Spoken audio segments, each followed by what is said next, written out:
Hey peoples, it's Michael here at Matterforge.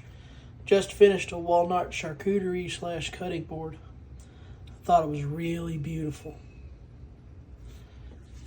I love the figuring in the wood and the sanding on it and all.